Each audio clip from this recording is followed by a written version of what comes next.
Yeah. I don't care how good you are in anything. You don't have discipline, you ain't nobody. Right. You're nothing without discipline because you give up under the slightest struggle without discipline. 100%. I mean, discipline is doing what you hate to do, but do it like you love it. Doing what you hate to do, but do it like you love it. That is a great quote. Mm-hmm. And if you can do that, you could be successful in anything. You know, you normally are. Your mind has to be stronger than your feelings. Your mind has to be stronger than your feelings. Think about every poor decision you've made in your life. Gosh. There was more emotion that was involved in it than there was mind. Every single one of them. Think about it. Really wise. Your feelings keep you in bed. Your mind tells you, get up. It's easy to give up. You know, Hell it's yeah. easy. It's the easiest thing in the world to do. I'm done. I ain't going. Oh, yeah. I ain't gonna keep going. Yeah, I don't feel like going to work. I'm done. Yeah, man. It's easy. It's very easy.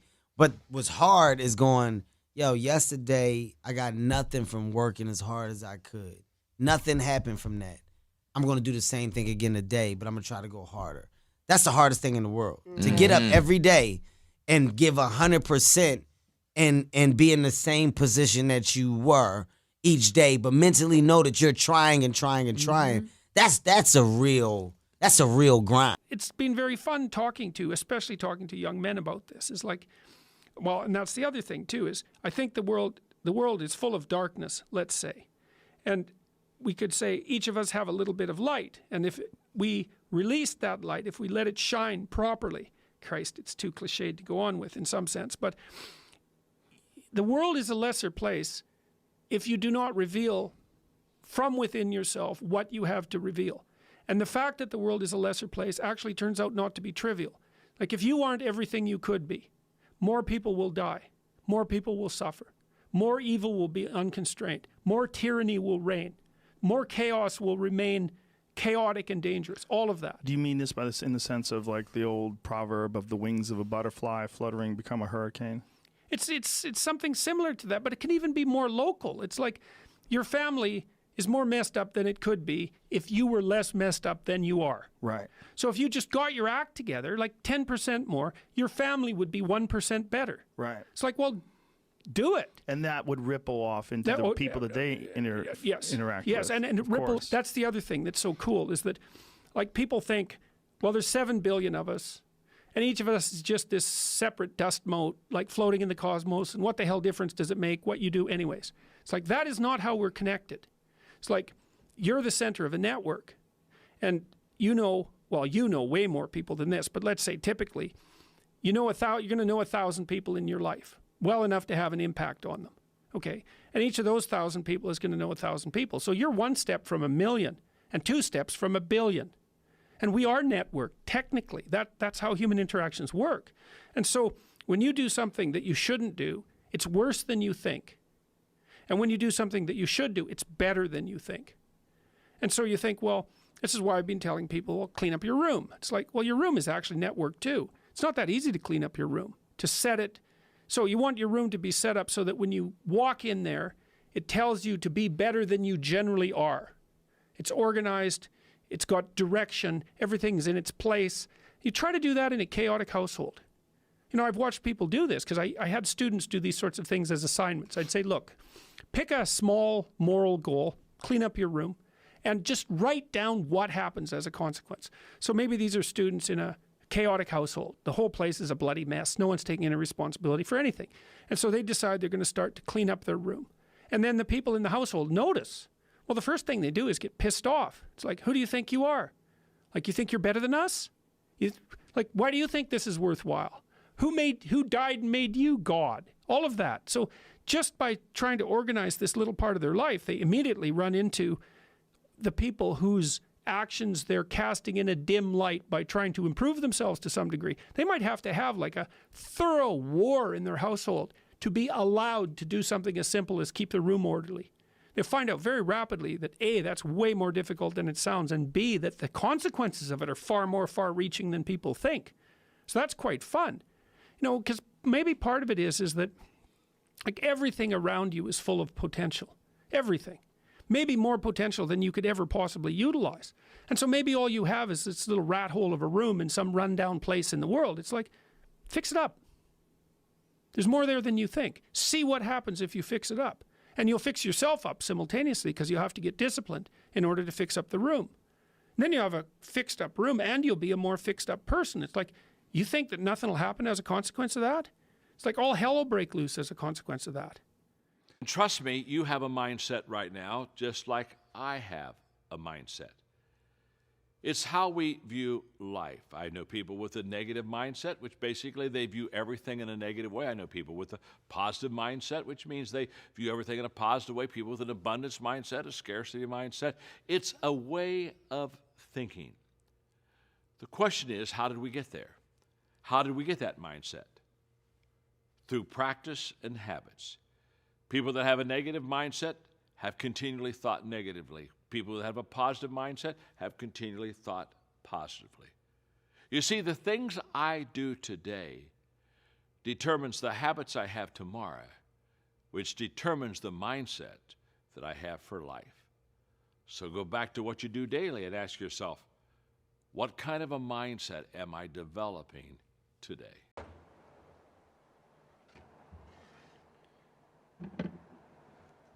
Okay, y'all ready for a lecture? Talk about the importance of nothing. So, nothing is acceptable but your best. So, we need to be, everything is determined by what you do and you trying to be your best so that you can build on positive performance so that, and that's the only thing. There should be nothing else. And it's also very much worth thinking about with regards to setting up your life in general. It's like, if you concentrate solely on your career, you can get a long way in your career. And I would say that that's a strategy that a minority of men preferentially do. That's all they do. They work like 70, 80 hours a week. They go flat out on their career. They're staking everything on the small probability of exceptional status in a narrow domain. But it's hard on them. They don't have a life. It's very difficult for them to have a family. They don't know how to take any leisure activity. Like, they get very one-dimensional. Now, it may be that that unidimensionality is the price you have to pay to be exceptional at one thing, right? Because if you're going to be something like a genius level mathematician and you want to do that for, or a scientist, say, it's like, you're in your lab all the time, you're working 70 hours a week or 80 hours a week, you're smart, you're dedicated, you're unidimensional, and that's how you get to beat all the other people who are doing that. It's the only way. But the problem is you don't get a life. Now, if you love being a scientist and you have that kind of focus of mind, well, first of all, you're a rare person, and second, you're going to pay for it. But fine, more power to you. But it's a risky business to do that. You sacrifice a lot for it. You know, and I would say most often, if you're speaking about having a healthy life, that isn't what you do. You spread yourself out more. So, you know, you have a family, you have some things that you do outside of work that are meaningful to you and useful. You have a network of friends. Well, those 3 things alone, or 4 things alone, are plenty to keep you well oriented. And then if one of those things collapses, you know, everything doesn't go. Now, the price you pay for that is the more you strive to optimize that balance, the less likely you are to be fantastically successful at any single one of them. But you might have a very, you know, if you consider your life as a whole, that might be a winning strategy. It's like, I want one thing in my life to be 150%, or I want 5 things in my life to be 80%. Well, there's a lot more richness in a life where you have 5 things operating at 80%, but you're not operating at any of them at 150%. So, and I really believe this. You know, I really don't have regrets. I am a person that says, you know, as soon as you look back in your history and you come up with something that you feel like you want to change, something else has to change. You know, so. What about your biggest disappointment? Once again, that's the same analogy. You know, disappointment to me, to win, you got to lose. To be successful, you got to have something that's not successful. To be happy, you got to have disappointment. So I think all of those things have evolved and happened to make me who I am and understand the benefits and the privileges I have for being who I am, and not to wear it on my sleeve, be very humble about it. That's one thing my parents taught me very well is, don't wear your reputation, don't wear your accolades, don't wear your personality on your sleeve. Let it happen, let it be you. It is who you are.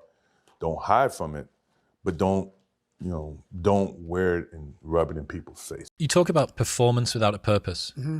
What's that? So, like, for instance, let's say you have no races. Let's say you have no classes, no nothing. There's no purpose in your life. People need to have purpose to get up. They need purpose to perform. You need to get to a point in your life where there's nothing on the docket. There's no 5K. There's no I'm going to get into school to be this or that and still perform to the highest level. Because what people don't get is one day that thing's going to come up. And if you're not constantly performing without purpose, you're not going to be ready when the time comes.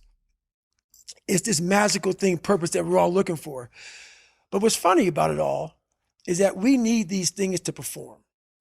But we don't take a second to realize the purpose is always there. The purpose never leaves us because the very purpose is you. You are always the purpose. There may be another purpose, like being a SEAL or going to college or whatever, but the main purpose in life is you. So if you wake up in the morning and you don't want to do something, you don't care enough about yourself. And that's what you need to really research is, man, why am I not doing this for myself? Because that is the number one purpose in life, is to better oneself. So that's the only purpose I fucking need. So the reason I get up every day, even though there's no race or there's no school, or there's nothing in front of me, is because I have pride in myself. The key to being successful is planting. You've got to plant. Now, when you plant seeds, young people, you can't expect the harvest in 30 days. The harvest don't come in 30 days. You got to plant your seed, and sometimes the harvest don't come for years. Everything is not instant. So here's what I do. I get a row and I drop seeds in the ground. Then I go back and I cover them up with dirt, because the dirt, you need the dirt. Then once I cover it up, I dig another row and I plant some more seeds. I got about 10 rows planted. I look back at the first row and it's starting to sprout. Some stuff starting to come out the ground. I don't go back to that first row and just start eating, because it ain't really bearing no fruit right now. You can't eat the stalks and the leaves. You got to wait till it bears fruit. In the meantime, you got to keep planting. Now, you're going to look up in about 5 years, you're going to look back and something you planted 5 years ago going to have a lot of fruit on it. Then you can go back and start partaking of that fruit. But the reason you got to keep planting is because sometimes you're going to get rained out. Sometimes it's going to be a drought. Sometimes, man, the pesticides / haters is going to do what they do to your planted crops. Now, you got to mentally be prepared for that. But the planting process can never stop. If I could tell anybody anything, keep planting seeds and never stop planting, because you have no idea when God gonna drop all the necessary rain and you look up and everything you need is right there. The hardest part of all of it is being vulnerable enough to admit the abuse, admit the past. Most of us don't want other people to know that, and that's right. The hardest part, to open up and be that vulnerable. Right. When did that start to bubble to the surface for you and you start to see vulnerability as a strength? Well, where it started making me, I had to stop giving a fuck about people. That was the biggest thing. I had to stop caring what people thought about me. I realized that everybody's fucked up. That's the one thing I realized. I walked around and I put these people on a fucking pedestal. Everybody was better than me. So I can't tell you anything about me because you're gonna judge me and I'm gonna feel even worse than what I am. What I realized, once I calmed my mind down and sat back and looked at how jacked up this world is, once you realize that you are not alone, everybody that's talking to you about how jacked up you are Only thing they've done better than you is they've hidden their fucked up world better than you have. That's all they've done. So once I realized that, if you want to sit back, like for instance, there's all these things that are on TV, and we have all these news people judging people who fuck up in life. And yeah, they made big mistakes. But that person who is judging you on TV, I guarantee you that news person is saying, I'm glad that my shit didn't come out, but I'm gonna judge the hell out of you. I know that about people. So if you want to sit back and judge how jacked up I was and how messed up my life was, Merry Christmas, go for it. Have a good time. But I'm smiling at you right now, knowing you have a secret that you're not willing to share. It gives you a lot of power when you're able to go on a podcast this big and say, hey, tell me, I'll tell you anything you want to know. I no longer care. And that is a lot of power in that, to be able to put your life on a billboard for the whole world to see and say, judge it, man. Judge it. Like just me talking about it makes me feel good. And that's another thing about it.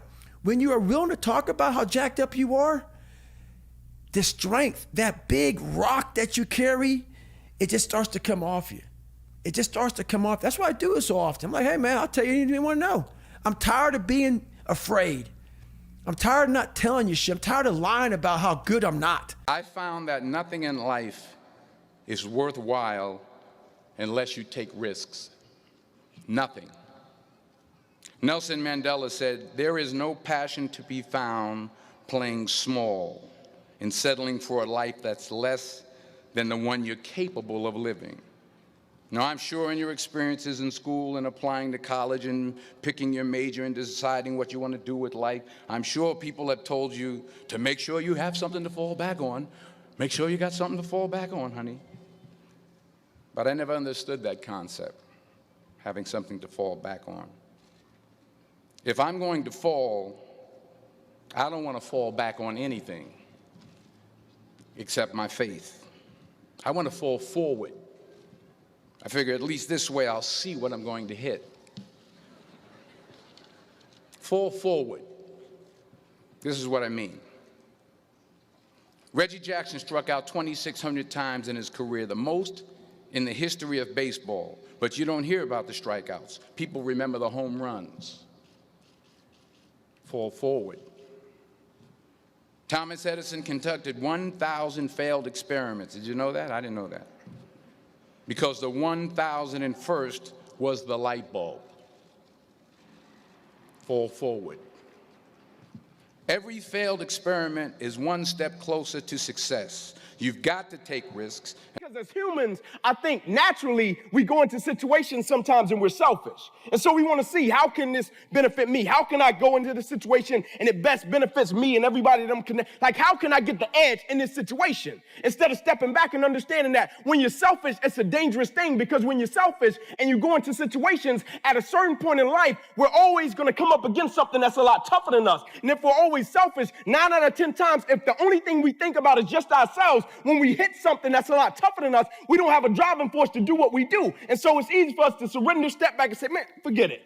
I'll throw it away. It's just like I'm married, right? And so I'm young, I'm 6 years in. And so I went to an old couple one time and they were married some crazy years, 60 years, something like that. And I said, right, crazy, insane. But I'm saying, how did you make it last that long? And they said, the reason we made it last this long is because we come from an era when something is broken, we don't throw it away, we fix it. And so as people, the way I approach situations, how can when something is broken, I don't throw it away and I don't let the circumstance or the situation define my life, but I try to figure out how can I fix it, and fixing it may not be my arm working, but fixing it may be me using it every day to be a blessing in somebody else's life. How do you develop consistency and more discipline in your life? And often with these kind of ideas or questions, I find the focus wrong, and I like to look at it differently from a different angle. So the human brain operates by pleasure and pain. What is pleasurable, we're attracted to, and what is painful, we naturally recoil from. And if things become too painful, we never do them. And if things become pleasurable, we get addicted to them, often with bad consequences. All right? So if the idea of discipline, of consistently doing an action, is only associated with pain, with tedium, of being by yourself in a room, doing one thing over and over and over again, you're never going to get over the mountain because it's associated with too much pain, and the brain naturally shrinks from anything that's painful, okay? So there has to be pleasure involved. Discipline has to have an element of pleasure. Consistently doing your work has to have rewards. Reward is the key word here, right? So if you never feel a direct, pleasurable sensation from what discipline is giving you, then it's never going to work. Well, what are the rewards? When you were young, when you were a child, if you learned a sport, or you learned a musical instrument, or you learned chess, you knew that in the beginning, day by day, it was boring as shit. You hated it. Wasn't fun. But if you stuck with it, after 3 months, 6 months, wow, I can play this tune. Yeah, I can make a 3-point shot. Yeah, I can win a chess game here. All right? There's a reward. And then you push through and you go further and further and further and further. Okay? If you never had that experience in your childhood, then it's pretty rough. I think most of us have had that in some kind of endeavor. But if you've never experienced a reward from discipline, it's going to be very difficult for you. But you have to know that after the 3 months or the 6 months of sitting in your office and writing every single day over and over and over again, as you're trying to write a book or a novel or whatever, it's boring as hell. But man, I'm going to reach that moment in 3 months and 4 months. There's going to be a reward, and I'm going to feel it, and I'm going to get addicted. I'm going to get hooked to that. And you get hooked to those rewards to the point where other kinds of immediate pleasures don't have the same effect on you. And you want this again and again and again in your life. The highs that come from actually reaching your goals. So you have to think in the moment of this where you're trying to discipline yourself of what will be the reward, of the visualize it and feel it. I'm going to have this skill at the end. I'm going to have this business that I've started.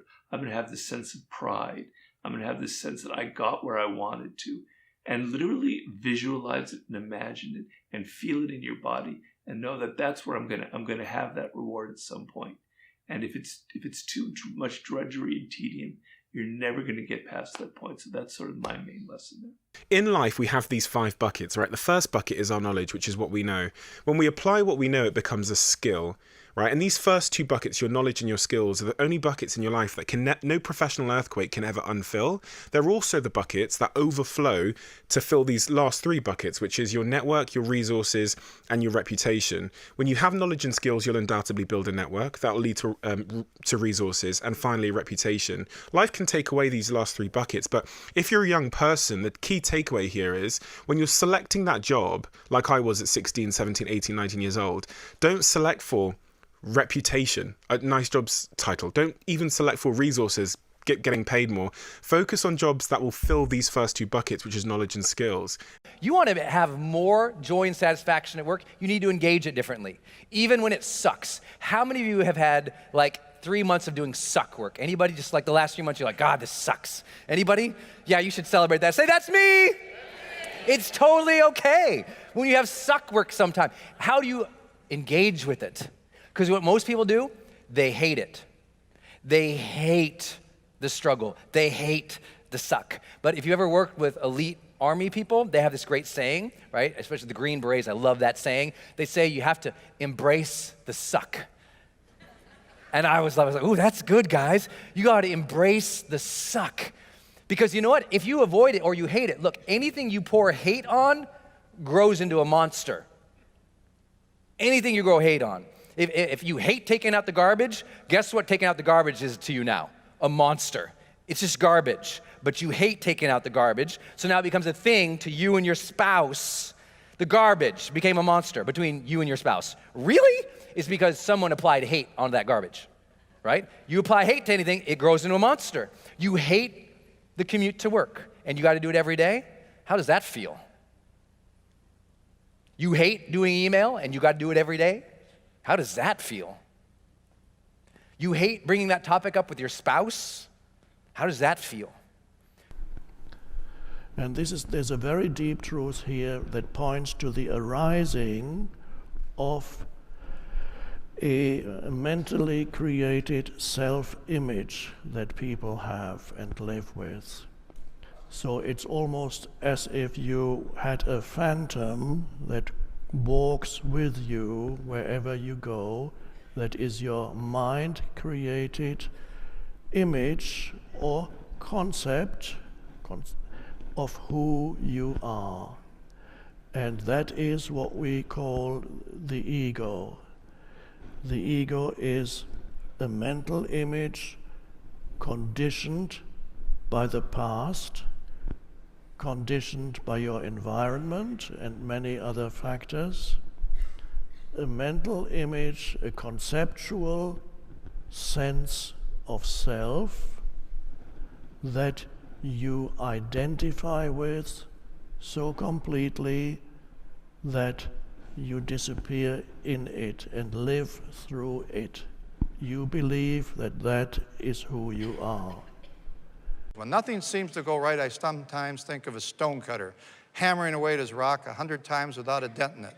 And yet on the 101st blow, the rock will split in two, and I know it was not that blow that did it, but all that had gone before. If you're not willing to practice and practice until you get it right, you'll never make the 100 blows that makes the breakthrough on the 101st. If you're feeling amotivated, you need to do something and put yourself into a state that's harder than the state you're in. So for instance, if you're sitting around feeling amotivated or you find yourself tending to tasks that are irrelevant to the goal that you really should be focused on, you need to put your body and mind into a state of discomfort quickly. And the way to do that is to either engage in some tangential activity, meaning an activity not related to your goal that puts your body into a very different state. So here again, I'll default to the obvious one, which is something like cold shower or cold immersion, which not only increases dopamine long-term or over several hours rather, but for most people is experienced as pain. That pain causes a rebound out of that dopamine trough faster than it would occur if you had just stayed in that amotivated state and waited for it to go away, or done something like cleaning up that for whatever reason felt like it required less friction. When I say friction, I mean limbic friction. Your limbic system is always in this dialogue with your forebrain. And limbic friction goes two ways. Limbic friction can be you're tired and you don't want to do something, and so you have to, quote unquote, motivate to do it, energize yourself to do it. Or limbic friction can be that you're nervous and scared and anxious to do something, and you have to calm yourself in order to lean forward into action in order to do that thing despite the anxiety. My personal question to you is, why not you? You've got the brains, you can make decisions, you can study the plan, you can change your life, you can grow immensely in the next few years, you can make your dreams come true, you can build a financial wall around your family nothing can get through, you can become healthy, you can become powerful. Why not you?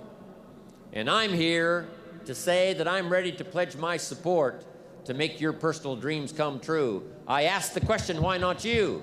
But I'm not going to ask it and just walk away.